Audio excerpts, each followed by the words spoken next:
Hi friends, ಬೆಳಗ್ಗೆನೆ 5 ಗಂಟೆಯಲ್ಲಿ ದ್ರಾಕ್ಷಿಗೆ ಔಷಧಿ ಸಿಂಪಡಣೆ ಮಾಡ್ಕೊಂಡು ಬಂದ್ವಿ. ಹಬ್ಬ ಇರಲಿ ಯಾವುದೇ ದಿನ ಆಗಲಿ, ದಿನ ಬಿಟ್ಟು ದಿನ ಔಷಧಿ ಸಿಂಪಡಣೆ ಮಾಡಲೇಬೇಕು. ಮಳೆ ಬಂದರೆ ರೋಗ ದ್ರಾಕ್ಷಿಗೆ ಜಾಸ್ತಿ ಬರುತ್ತೆ.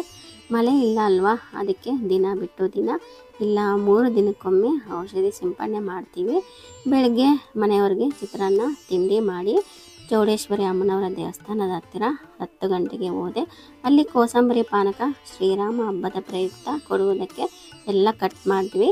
ನಂತರ ಮಂಗಳಾರತಿ ತಗೊಂಡು ಕೋಸಂಬರಿ ಪಾನಕ ತಗೊಂಡು ಮನೆಗೆ ಬಂದೆ.